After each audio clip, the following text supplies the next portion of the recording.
Maria Laura Pancini, welcome. This is going to be mainly in English. Nicholas Manda is here, and we've got 7 participants, and we are opening this. It's the dress rehearsal for the City and Book 10, and it's Academia 31. And I'm going to begin the conference, but in Italian, and tonight I will say it in English, on Florence and India, which is the topic of the conference. And let's see if I can figure out how to make the slides move, which is always a problem. Let's see if I can, there.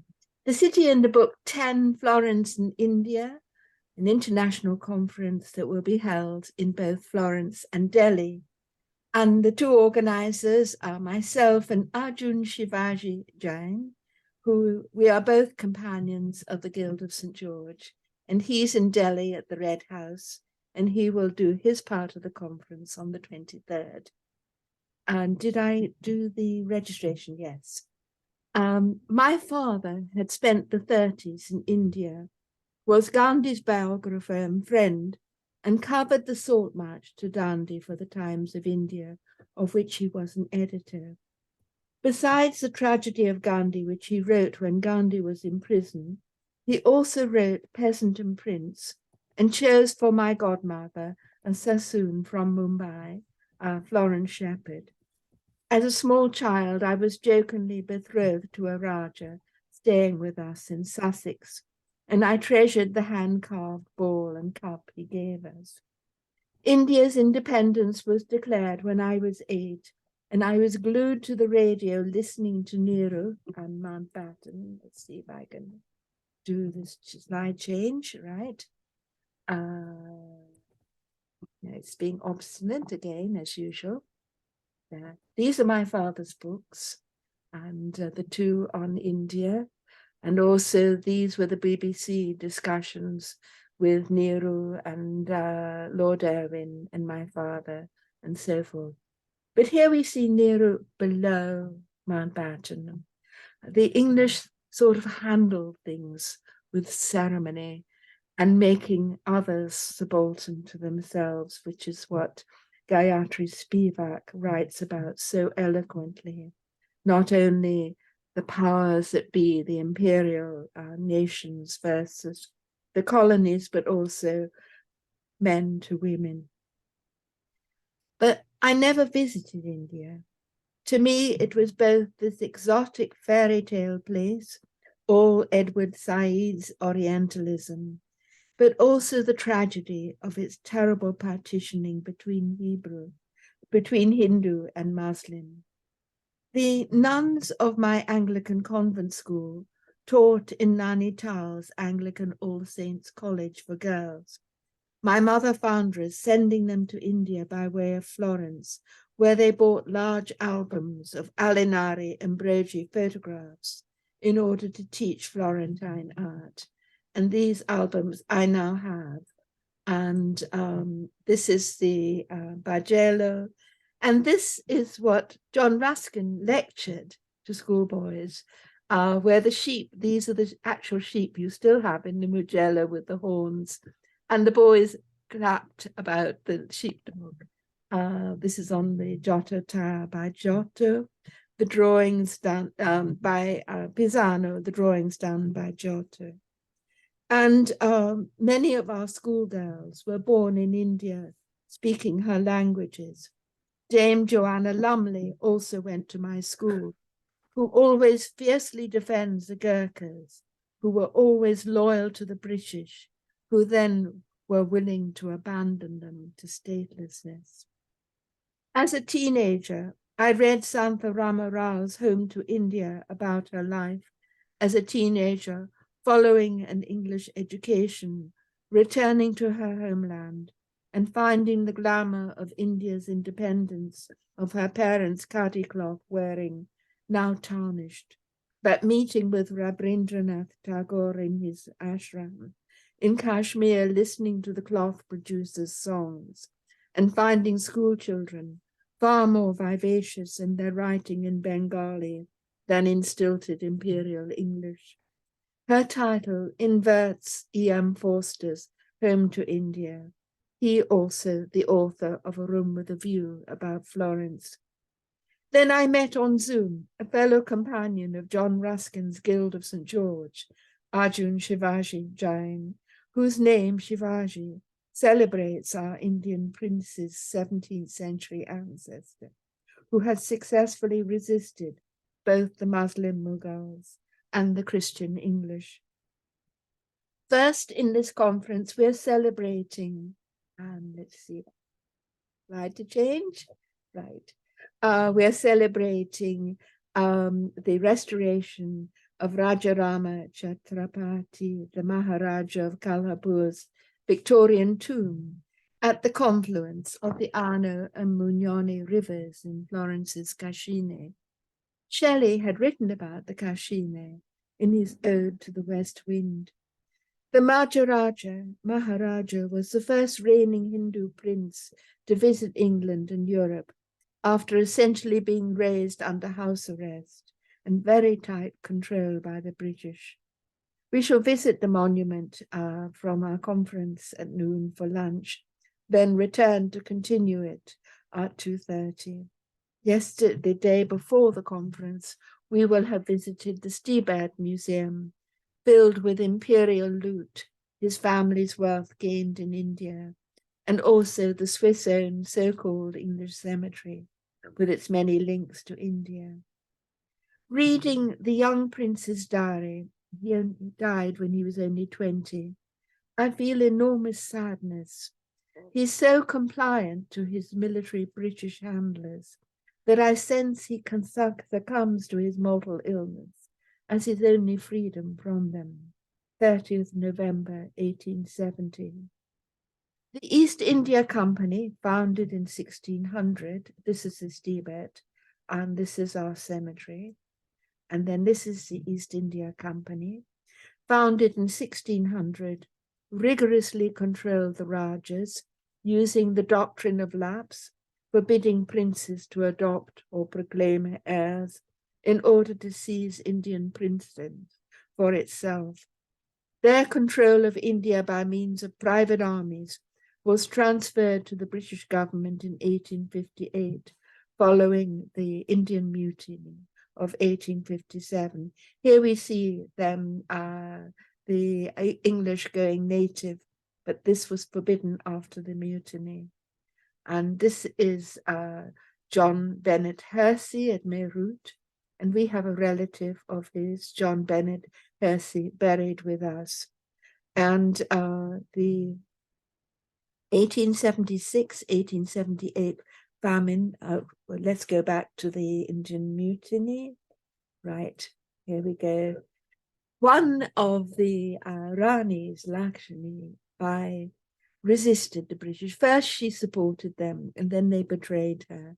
And then she fought for Indian independence in battle with her child on her back. But then she was killed. Her sons were brought up under strict control and so forth. And also the Emperor of India, Bahadur Shah Zafar, his sons were killed, and he was living in exile in Burma. And they executed the mutineers by firing them from cannons and so forth. So at that point, the company was eventually dissolved in 1874, the British government taking over.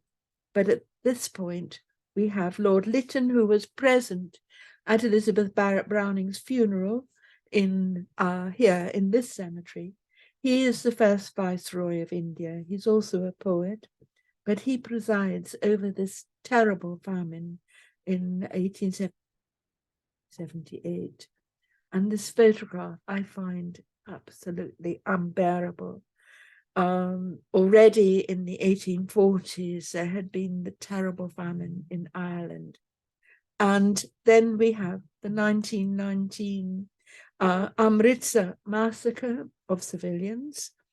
and the 1947 partition, which are all immense imperial colonial tragedies. The British Raj final shameful act being to adopt Machiavelli's concept from the Romans of divide and rule, in this case, divide and abandon, separating Hindus and Muslims into separate countries.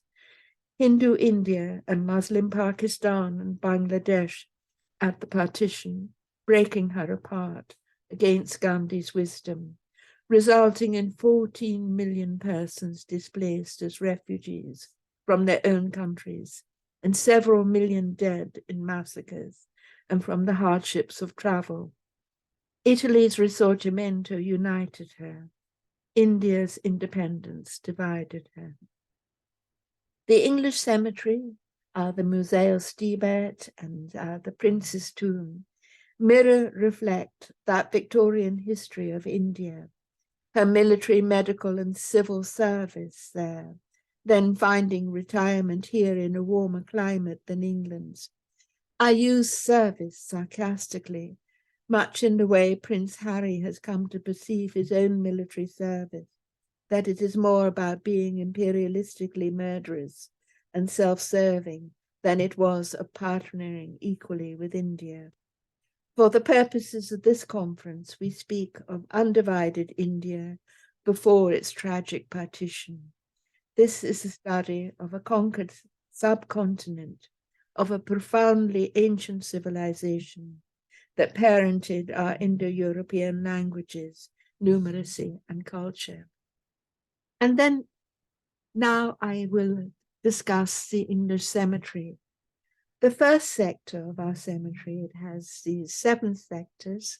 The first sector, A, has the tombs of Christopher Webb Smith of the Bengal Civil Service and his wife, 1862-71, who were largely responsible for the building of the Gothic Holy Trinity Church in Via La Marmora, decorated by the pre-Raphaelite John Rodham Spencer Stanhope, and also of Mary Phelps, who grew up in Drumnynor Castle in Scotland, and whose husband served in the Napoleonic Wars and in India. As well, we have the tomb of Walter Savage Landor, while his Swiss wife, who hated him, is portrayed in a life-size statue, her back turned on him on their son's tomb in Sector F. For Walter had been in love with Rose Aylmer, an earl's daughter, who had gone out to India and died there of cholera after 2 years. Her tomb in the Park Street Cemetery in Kolkata, with his poem to her, added to it in 1910. BAGSA, the British Association of Cemetery in South Asia, tells me. Ah, what avails the sceptred race? Ah, what thy form divine? What every virtue, every grace, Rose Aylmer, all were thine. Rose Aylmer, whom these wakeful eyes may weep, but never see, a night of memories and sighs, I consecrate to thee. Walter Savage Landor was a Republican, and I think he is here in a sense also being in disagreement with the idea of imperialism. Just going to look to see what's in the chat. Okay, everyone is saying good evening. That's great. And then let's go on. It used to be said that Englishmen died in India after 2 monsoons. Charles Dickens said he based the character of Lawrence Boythorn in Bleak House on Walter Savage Landor. Buried now in the same Kolkata cemetery is also Charles Dickens' son. Let's see if we can continue to the next slide. This is Rose Aylmer's tomb, and this is the tomb of the father of Amelia Brooks, who's buried with us. Her father was an admiral in India. And Dickens shipped off his young son, who was only 16. This is the epitaph on Rose Aylmer's tomb. Here is Walter Savage Landor Dickens at 16. Kitted out as all of the soldiers were, here we see the families saying farewell to the soldiers going off to India, cannon fodder. Walter Savage Landor Dickens was shipped off to India at 16 in 1857 to serve in the Indian Army and died there in debt in 1864, never returning home. Another Dickens child, Francis Jeffrey, also went out to India in 1863 to serve in the Bengal Lancers and then in Canada. Next, we have the tomb of John Bennett Hersey. Okay, this is Walter Savage Landor Dickens' tombstone. And the students in India placed a memorial, moved it to that cemetery. And then these are the Savage Landors. Julia Savage Landor, she's the daughter of a bankrupt Swiss banker, and she knows that Walter is not in love with her. Their children, Arnold and Julia. This is Walter Savage Landor when she had thrown him out of their house in Fiesole, and he's photographed with this wonderful beard. And then this is herself portrayed on their son's tomb with a coat of arms, which of course Walter Savage Landor, as a Republican, did not appreciate, and so forth. It was a difficult marriage. But next we go on to the Anglo-Indian world. Sir Richard Temple Grenville and the Maharaja, sorry, I misspelled it, of Travancore in Kerala. And also I had mentioned John Bennett Hersey, who has a relative buried with us in 1873. His family were deeply involved with the East India Company, frequently intermarried with Indian royalty, which you could do before the mutiny, but not afterwards. And he may have been present at the Indian mutiny in Meerut. It was his relative, General John Hersey, who initiated the 1857 Indian mutiny, which would end the East India Company, the British government taking over India, and Benjamin Disraeli proclaiming Queen Victoria its empress. And this was all started with the Enfield rifle and its bullets, which were greased with a mixture of pig's fat and cow fat, which was objectionable to both Hindu and Muslim sepoys. And then we also have Jane Gordon, whose relatives likewise were part of the East India Company as officers serving in its army, the same being true of Sarah Elizabeth Gough, whose husband, the second Viscount Gough, served in Madras, and who is related by marriage to the noble Florentine Capone. Her tomb was the first one, was the first one restored by Aroma Daniel Claudia Dumitrescu, whose ancestors had brought their skills from India to Europe 1,000 years ago. The Banks family were Anglo-Indians from Calcutta, their tombs being in both Sector A and F. And it was Amelia Watson Banks, who was the daughter of Vice Admiral Charles Watson, who is buried in St. John's Cemetery in Kolkata with that obelisk that we saw.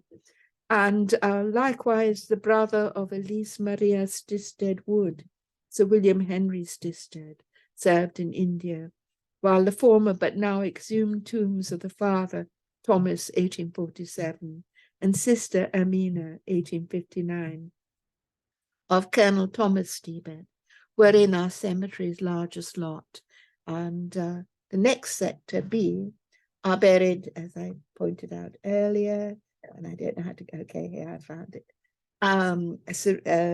Richard Temple Grenville was in Madras, and beside him, besides the Grenville Temple, is buried the little girl, Isabella Temple Bailey, whose father served in the Bengal Cavalry. My father did his military service in the Bombay Light Horse, owning the polo pony Blue Nose, which had won the largest cup in India. Then we have Mary Kidd Dornberg, whose father was Lieutenant General Alexander Kidd of the Bengal Engineers, and was related to Lieutenant General Robert Kidd, who founded the botanical gardens in Kolkata and introduced tea plants from China to India. And the entry in Wikipedia is wonderful. Robert Kidd made a request in his will that he be buried without any religious ceremony in the botanical garden that he founded, Acharya Jagadish Chandra Bose Indian Botanical Garden, but was instead interred in South Park Street Cemetery. He also left behind specific payments to be made to his native servants, Rajamal Misa, in retribution for the unsuitable education given to him, entailing separation from his native soil and kindred, to the other native known by the name of George, in reparation of the injury done him by his former master in alienating him from his tribe, understood Rajput, converting him to Christianity, and secluding him from all future connection with his family, the monthly sum of 6 rupees during his life, to both on condition of their continuing to serve Major Alexander Kidd during his residence in India. That is a quotation from the will, and I find that deeply moving. The brother of Joseph Watson, who is dying of tuberculosis, finds a doctor who's just come from India to Florence to attend him. And then we have Theodosia Garrow Trollope, 1865, and Isa Blagden, 1873, fictionalized by Nathaniel Hawthorne in The Marble Faun, in their composite Miriam, who wonders, is she East Indian? Is she Jewish? Is she something else? Florence was a more welcoming place for mixed-race persons than was snobby England. Isa, friend to Henry James, friend to the Brownings, friend to many, earned her keep by writing novels and boarding guests at Bella Square, and this is a view from Bella Square. She and the poet Robert Lytton fell in love, she saving his life at Bagni di Lucca, the Brownings hoping they would marry. Robert, with the pen name Owen Meredith, wrote a poem, a long poem, titled Lucille, about her, and she wrote a novel, Agnes Tremorne, about him. He married another, Edith Villiers, and was appointed by Queen Victoria and her Jewish Prime Minister Benjamin Disraeli as Viceroy of India, and presided over the devastating 1876-78 famine in India, worse even than that in Ireland. Someone should write this Victorian love story, including its terrible context. And then we have Agnes Janet Cameron, who traveled to India with her husband. We have Sir Thomas Sylvestre, 1842, who with Raffles visited Napoleon on St. Helena, was an old Indian army surgeon called on in the baths of Lucca to attend a dying duelist. And then B98 is Major Francis Charles Gregory, whose father served in the East Indian Company Army, and who himself fought at Waterloo, and is one of the cemetery's Swedenborgian spiritualists. Helen Colquhoun Reid, her husband born in India in 1806, and then Joseph Garrow. Okay, this is the Viceroy of India with his proper English wife rather than Isa Blagden. And then Joseph Garrow, the son of an East India Company civil servant, married to an Indian princess. And this is Joseph Garrow, the little boy. Orphaned, he was raised by his father's sister, Eleanor, became a JP in Devon, and was the first translator of Dante's Vita Nova into English. Times Literary Supplement in 1920 remarked, but it is a curious footnote to the literary annals of Anglo-India, which proves that the son of an Indian mother lived to translate Dante and to move in a circle where the Brownings and Landor were the greater lights. Then we have John Fombill, retired to Florence with his wife from the East India Company's civil service in Bengal. Joseph Anthony Puget was a physician with the East India Company in Bombay. Honorable Francis Trolley's husband was a lieutenant colonel in the 1st West India Regiment. Sector D has the great-granddaughter of Clive of India, Charlotte Mary Florentia Windsor Clive. Also, we have Harcourt Popham, son of Sir Hume Briggs Popham, who invented Trafalgar's flag code, married in Bengal, then died in Florence at 28. And then this is Sir James Annesley, late president of the medical establishment, Honourable East India Company Medical Board of Madras, who wrote an enormous book on the diseases of India and of warm climates generally in 1841. The Irish lawyer Henry Johnson, son-in-law of James Dennis and husband of Anne Dennis Johnson, 1863, buries the father here in Florence, noting on the obelisk that his wife instead died and is buried in Meerut, where her tomb, Baxter says, is still in the Cantonment Cemetery. And then Sector E has Captain James Bennett, along with his wife, who saw service in South Africa and India, and Sir William Henry Sewell, son of King William IV, who served in India. Queen Victoria made sure to keep him out of the country, and was commander-in-chief of the Madras Army and at Waterloo, who is buried in equal tombs with his wife Georgina Sewell and his servant James Banfield. And then we also have Julia Woodburn Strachey, who now lacks a tomb, but who was in this sector, who married her husband in Kolkata and is related to Lytton Strachey, who was named after Robert Lytton, first Viceroy of India. Sector F has the tomb of Elizabeth Daubeny, whose son, Sir Henry Charles Barnston Daubeny, Wikipedia notes, was educated at Sandhurst. He entered the army as ensign of the 55th Foot, later 2nd Battalion Border Regiment. In 1829, he served in that corps for 30 years until he attained the rank of colonel. In the Coach campaign in South India, he served with his regiment with the Northern Column under Colonel Wall. He was present at the assault and capture of the stockade of Kissenhally and at the attack on that of Soampeta. There he was in charge of one of the 2 guns attached to the column, and by his perseverance saved it from capture during the retreat. The British losses amounted to 3 officers and 45 men killed and 118 men wounded. But the Rajah of Coorg, who was opposing the British advance, was defeated and deposed on 5th of April, 1834. Daubeny also served in China and the Crimea. From this narration, we glimpse the brutality of the imperial warfare that exploited India, China, and Russia's riches. James Walters Kelson's wife was born in India in 1811. Annie Dallas, her father in the Indian Army, her mother Australian. The daughter of Constance Cecilia de Bobel, was deeply involved with the Theosophist movement in India and the education of Indian women. And also the Rajah of Kolhapur was very much instrumental in setting up schools for Indian girls. And then we also have Fanny Crewe, who is the widow of Colonel Richard Crewe of the Madras Army of the East Indian Company. And I hadn't realized this part of the history of the cemetery until I was preparing for this conference. Thus we see this mixture of 42 military, medical, and legal professionals profiteering from India, sometimes with their wives and children present, next retiring to Florence. And now we can go to this is the Indian prince, and who is cremated because that is the Hindu form of burial.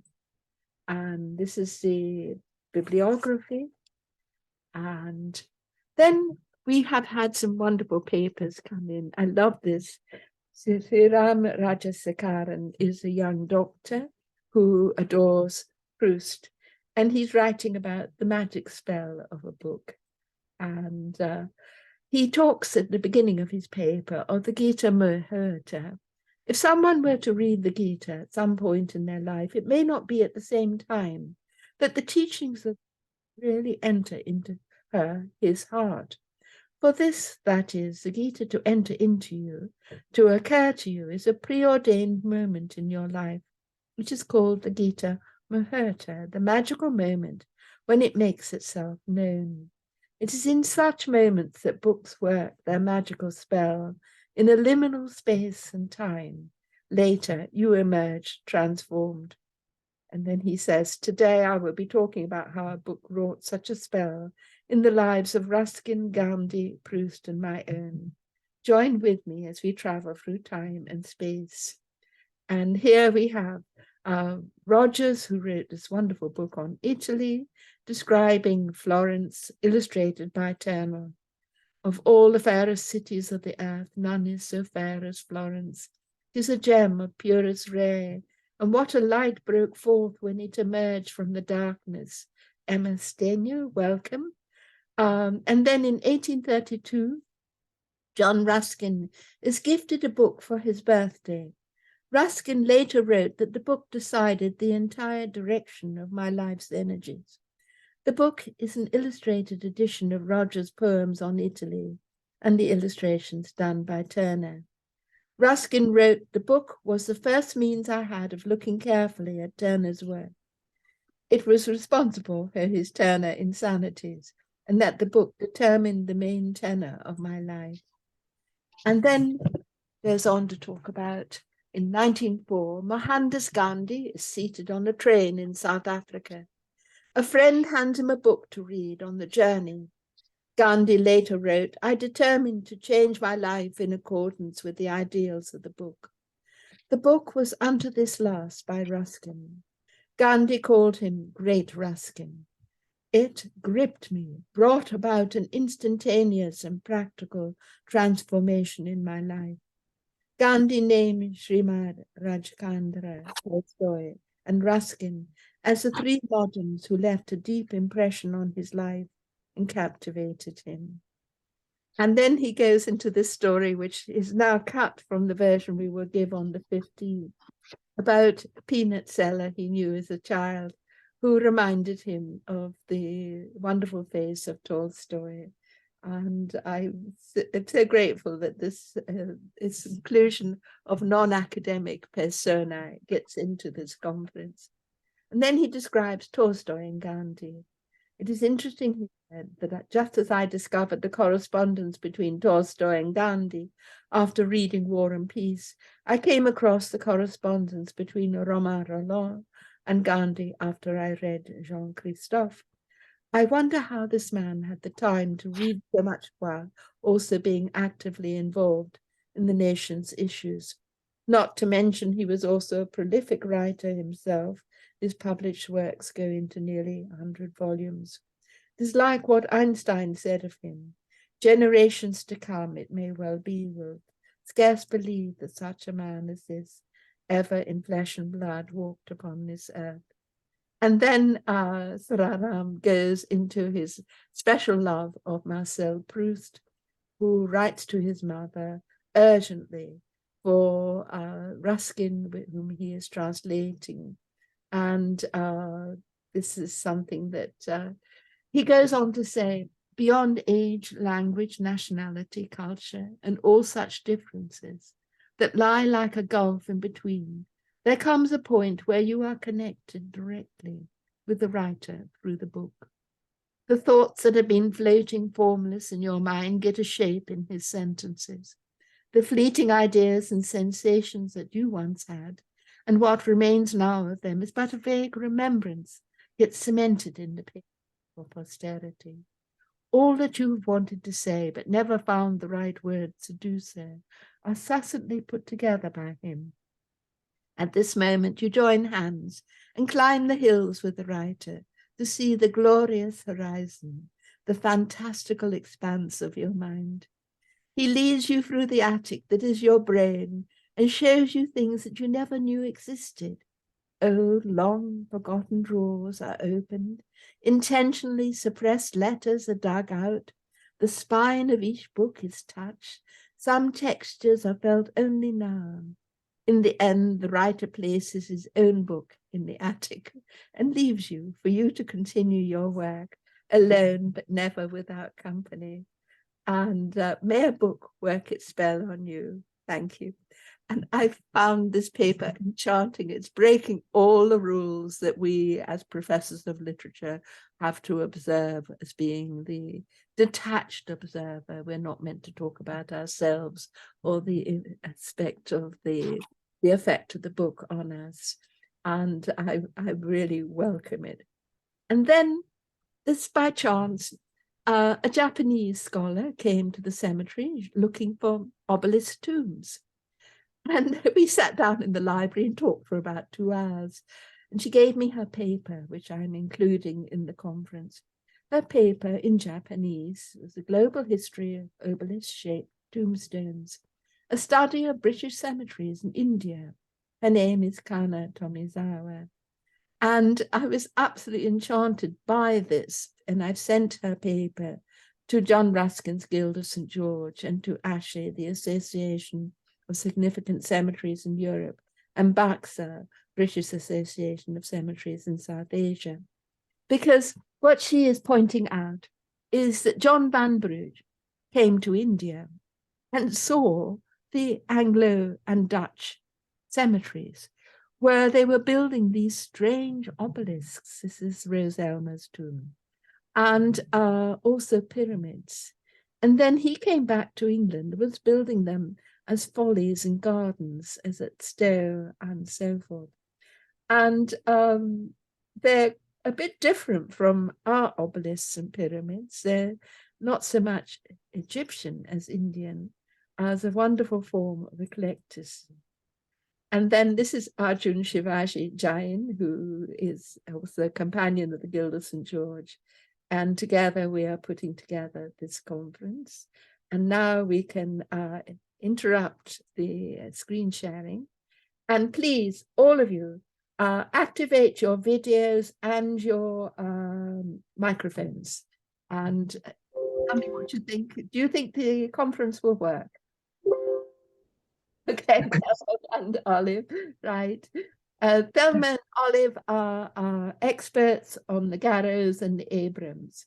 And Nick Peters is our expert on the Pre-Raphaelites.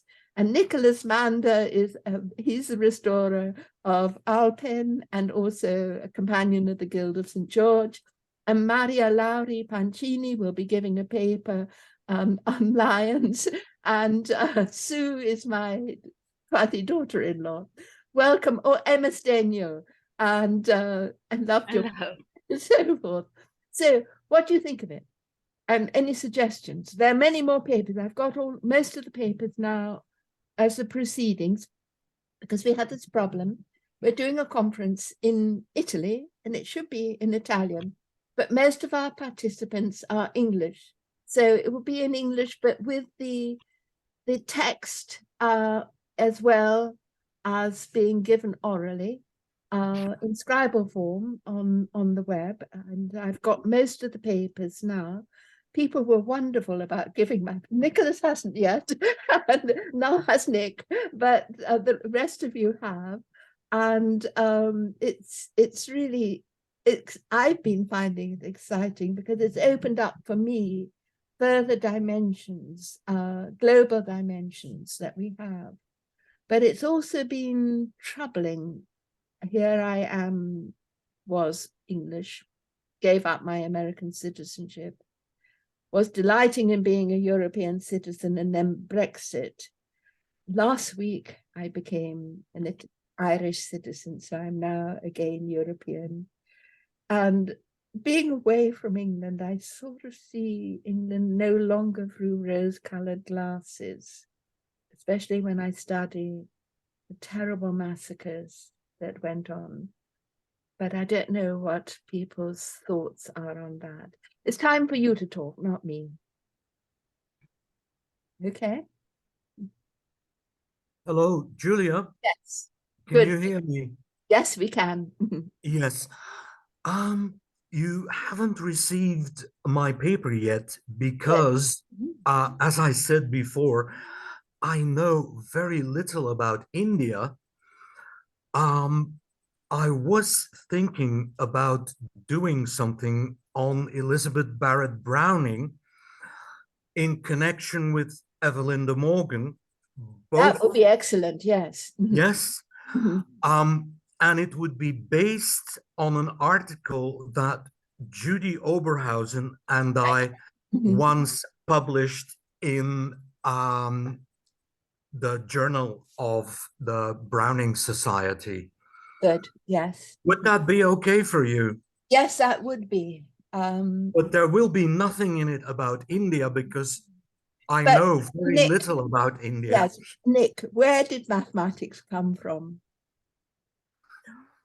If Yes, you're talking about the Morgans. yes, exactly. I could Right. mention that. Yeah, Mhm. that Augustus Please de give a little Morgan. bit of lip service to that, yes.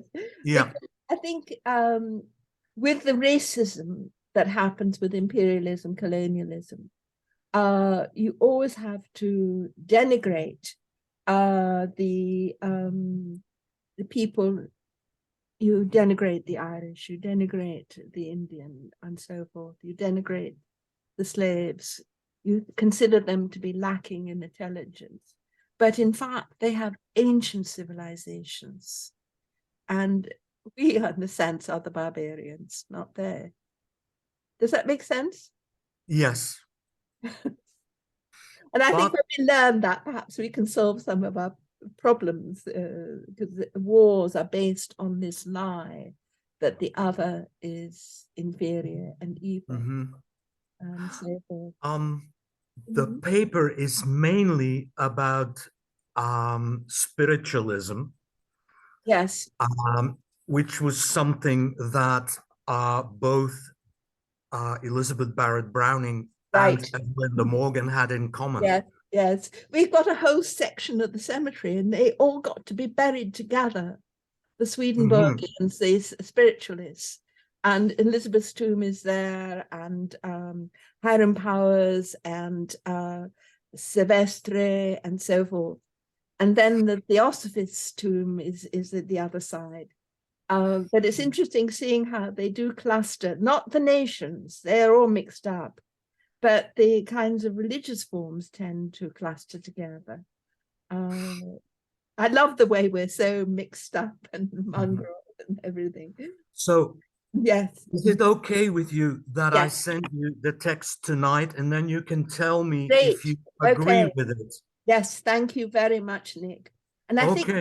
I think the other Nicholas wants to say something. Nicholas Mander. Phone unmuted. Can you hear me? Right. Yes. Mhm. Yes. No, just how much I loved your talk about so many layers within that cemetery, connecting us all and connecting India, England, Italy, places I love and know. Yes. Um, so I haven't got very far with my talk. I was trying to bring together. I live very near an important building by a disciple of Viollet-le-Duc, probably his main Mhm. building, which connects me with Ruskin, Viollet-le-Duc, who both loved mountains and the Alps, and beyond Right. the Alps, Mhm. with Dante's Mountain of Purgatory, and then my important pilgrimage to Kailash, which is a sacred mountain, not quite in India, in Tibet, Mhm. which was glossed, Love written, that. Yes. yes, Don't want and us to be orthodox and academic. I might be want rather us to be able to sort of go outside the box a bit. drag together the Muslim. There's a sense that maybe Dante drew on Muslim sources. An early Yes. essay, I think, Yes. I've seen, and that his idea of the sacred mountain, it's a sort of eternal thing, really. Yes. The Yes. philosophy in a way. Yes. For me, the cemetery is like that, and it's also when I climbed Mount Sinai. There we were in the night with Greek Orthodox elderly women with their staves, and Muslim pilgrims and Australians. We were a wild mixture of everything, except not Jews because they know we've got the wrong mountain. But it was an amazing night. It didn't matter that it was the wrong mountain. It mattered that we knew it was a sacred space, and then seeing the dawn. and having mass with a Spanish bishop and us being Franciscan Italian pilgrims. It was glorious. Emma, I don't know. Yes, okay. Jerusalem, I discovered that the Mount of Zion that David knew is not the Mount that we recognize today. It's yes, not, right. It's not the real one. not the real one. Yes, I was, it was St. Helena who proclaimed it as Sinai. really, yes. So, and she did a lot of the pilgrimage topography, the mother of Constantine, and it stuck. And it's quite extraordinary because I did her pilgrimage and Egeria's pilgrimages. But Emma, I don't know if we're making sense. Yes, of course. No, first of all, I apologize because I could connect only at 8:30. So I've missed part of your Right. presentation. So I apologize, but I came back from my teaching quite late. So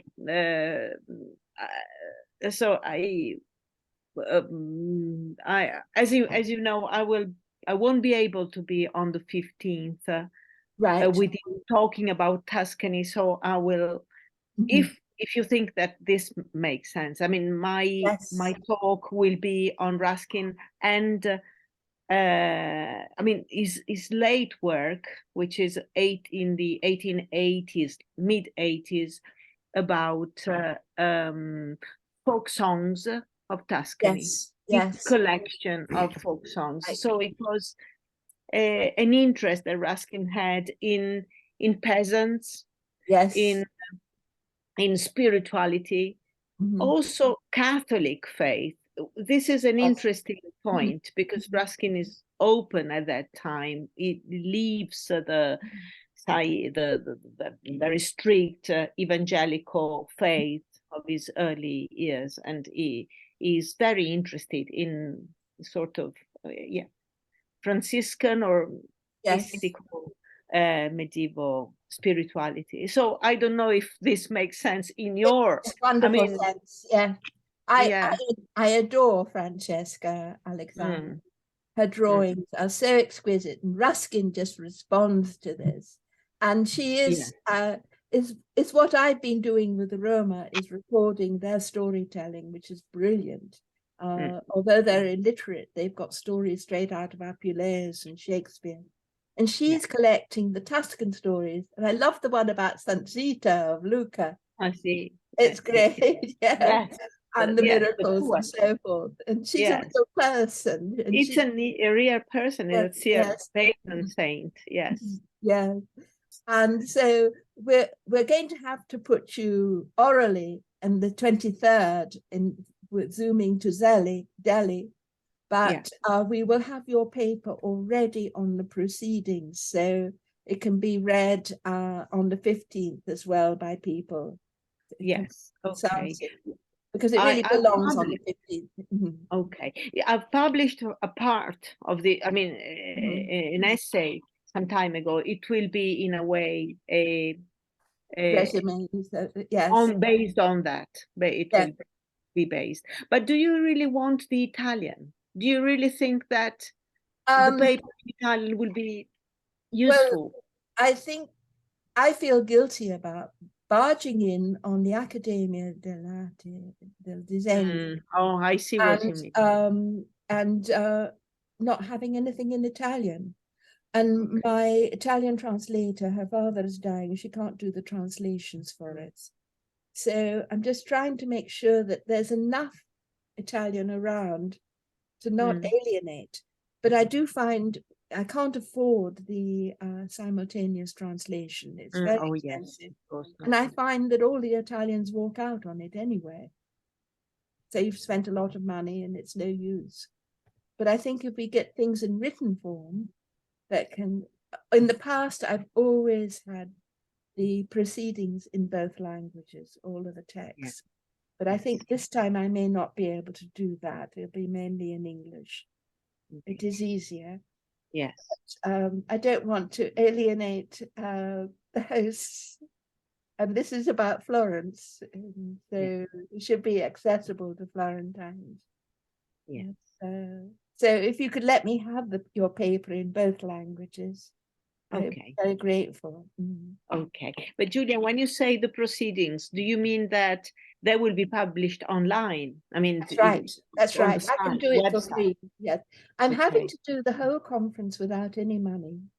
Mhm. And I think we're going to, well, I'm going to spend the money on the lunch and on the dinner, Indian food. But I can, because I own the web space, I can, and I do all of my web work myself. I don't use anyone else. It's going to make it possible to publish all of the proceedings. They're almost all there already. It really looks interesting. And I love getting this paper from a Japanese student, scholar. That was extraordinary. This cemetery always does that. You know, the serendipity just happens all over the place. Thelma and Olive, would you like to be saying something? You are the scholars of Garrow and so forth. Yes, of Garrow. Not really. Well, I suppose his father's life in India is interesting. We're talking about somebody else's will. I mean, the will of Joseph Garrow's father Yes. also is very pleasing one. He specifically leaves money to his Indian servants. Yes. And obviously makes arrangements for the son. And that's rather pleasing. And obviously the way in which the family in Scotland, basically in England and Scotland, accepted the boy and brought him up quite happily. And there was no problem about the mixed background. You know, he was very happy in England. That's all a very sort of happy part of Joseph Garrow's story. Yes, there really was assimilation there that did happen successfully. And although I got rather annoyed with Mackey, the banker, who says that when Joseph Garrow dies, a wretched man, he says in his diary, but that's the only negative thing I've come across. He was a fine musician playing the violin, and so, and we've got a paper from Nicholas Haverley, who is a Dante scholar, whose mother is Parsi, and he's a professor emeritus at York. And so I'm really grateful for his paper. I think you'll enjoy it. It's on the proceedings now, and you'll see that it sort of dovetails with what you were doing. And then Maria Laura Pancini, would you like to say something? Unmute yourself and perhaps turn on your video so we can meet you. Good evening. Yes. Good evening. Thank you. Right. And so did it make sense to you how we put this together? Yes, I asked you because I sent you my paper only in Italian. So should I also send you an English version regarding what to... If you'd like to, if you can manage that, I would be grateful. Yes, that way will be accessible to both sides. I think very much a sharing of what we're doing. But you did send me your paper, the abstracts in both languages.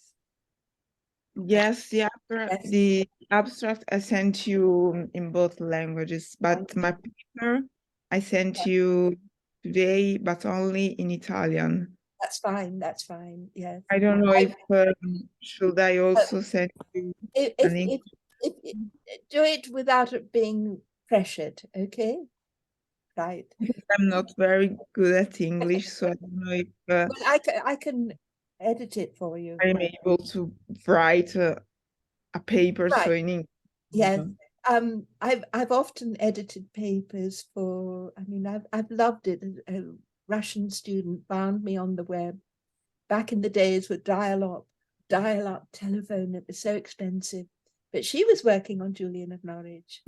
And I would help her with her English. And she got a doctorate at Cambridge University.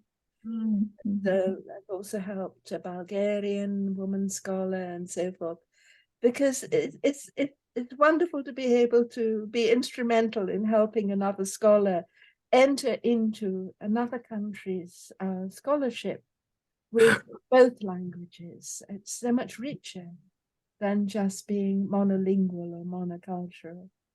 And that's what I do love about being here in Florence, looking after a very multicultural cemetery and so forth.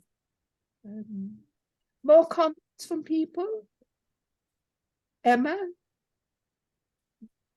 You don't need to unmute yourself. And Sorry. Yes, sorry. Yes. No, well, I am amazed by what you are doing, what the kind of organization, the idea. So the comments are just, I mean, enthusiastic about your I mean, this idea of putting worlds together around Ruskin. Yes, Yes. this is Yeah. the amazing thing that I Yeah. think, and it will work. Yeah. So yeah. I'm also, I must say, very sorry not to be able to come. Me too. Me too. Florence. Yes. I'm very, very sorry, and I'm hoping that I might be able to come on the 14th, but it would be just hard to Right, just right. come for that day. Yes. But one day, I'm sure one Do you know day. the cemetery? Have you ever been here?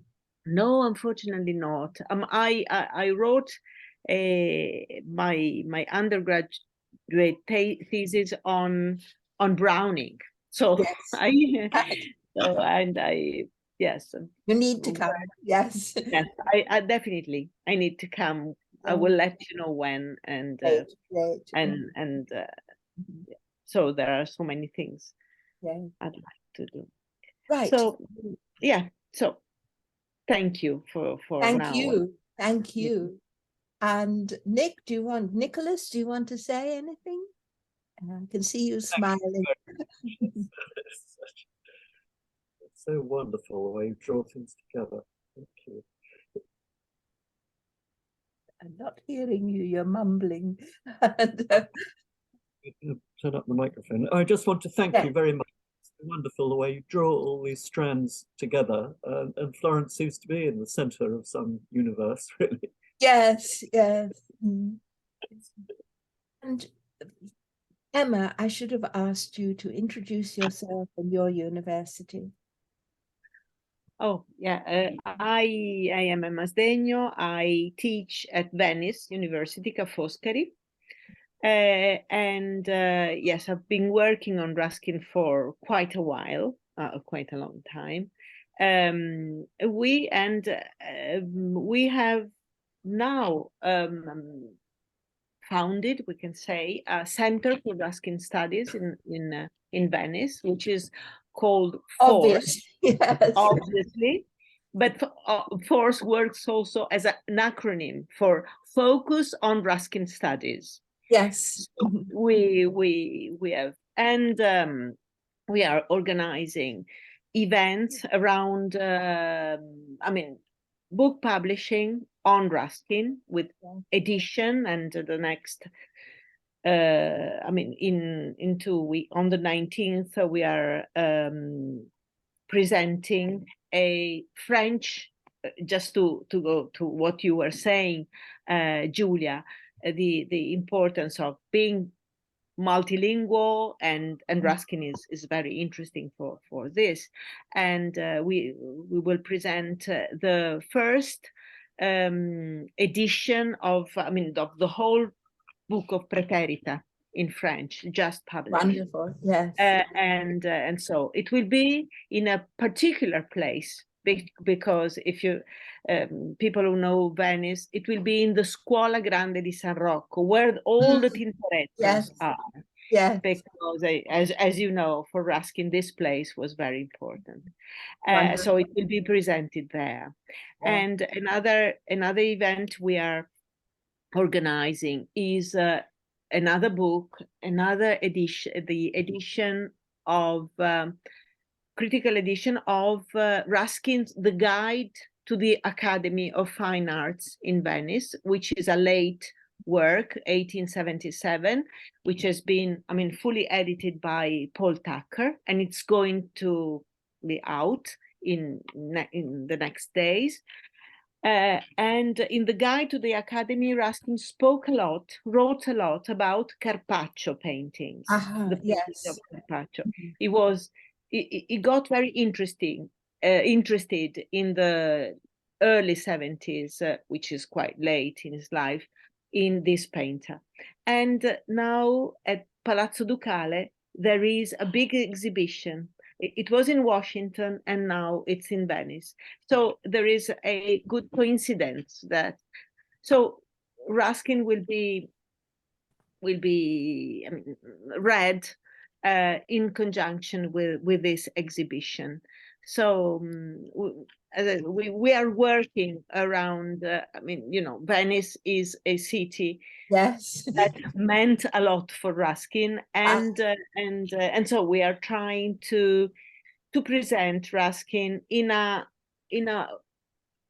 deeper way, because sometimes and it's read superficially, it's known superficially in this city in particular, and so we are trying is to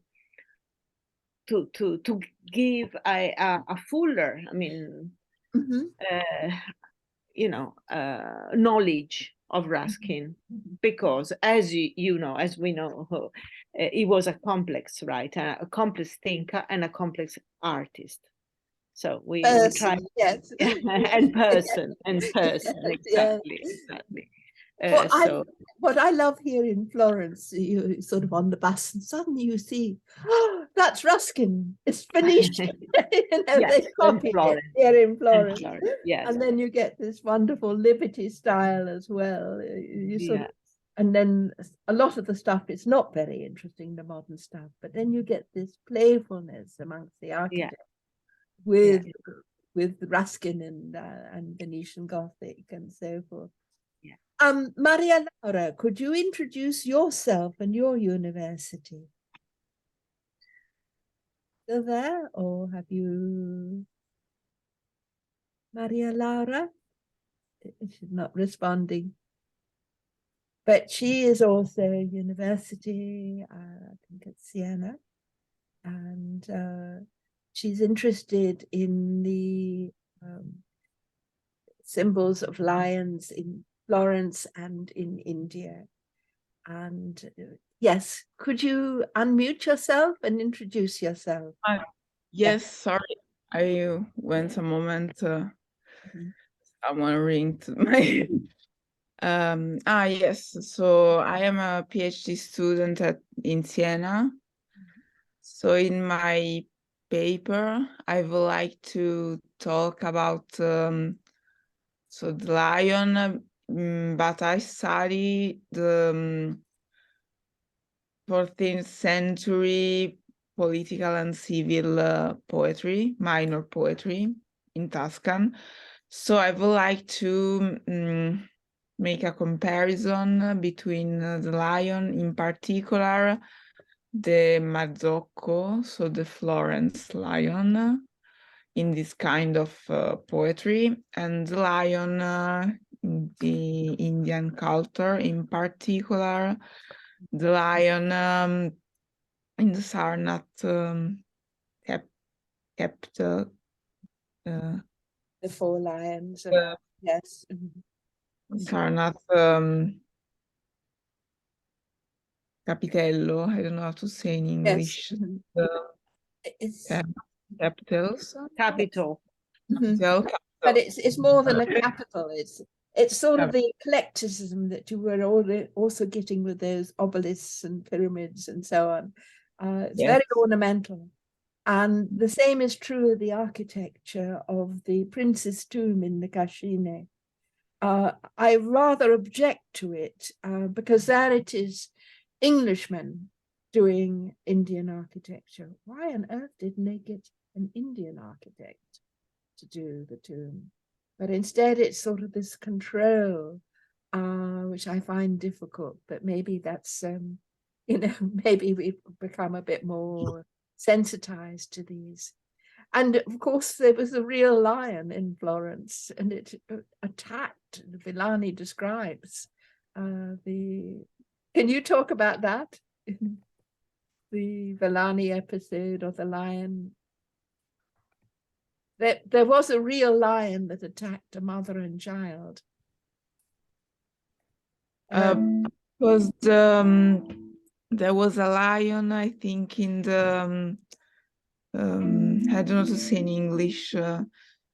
In Florence, there were a lion, like in the I don't know to explain it in English. Yes. Well, it's Gabbia. yes, in a cage. No, in a cage. They had a lion in a cage because the lion, it was the symbol of the city, Right. and lion, and The I wolf think is a symbol of Siena and so forth. And yes. I can remember when I first went to Rome, there were eagles, very sick-looking eagles, as rock base near the Capitol, and I don't think they keep them any longer. But it was really quite interesting to see that. Like in England, we have the what are they called? The ravens in the Tower of London. And this goes all the way back to British texts, very ancient texts. And the sense is that if the ravens leave the tower, England will fall. So they get a special meat ration even in the war and so forth. Nicholas, do you have something to add to all of that? I just remember the baboon apes in Gibraltar. It's the same place. Yes. Right, right. Okay, I think we have pretty much exhausted tonight. I'm really grateful for you for being here. And I will see, I need to revise my paper a bit more. And you always find flaws when you read things aloud. And I do thank you very, very much. This will also be recorded and on the web, as well as I'll put the how to find it on YouTube into the proceedings. Thank you so much, Thelma, Olive, Nicholas, Nick, Emma, and Maria Lara, and also Sue. Really grateful that you were all here. Okay. Thank you. Thank you. Bye. Thank you. Good night, Julia. Good night. Good night. Good night. Right.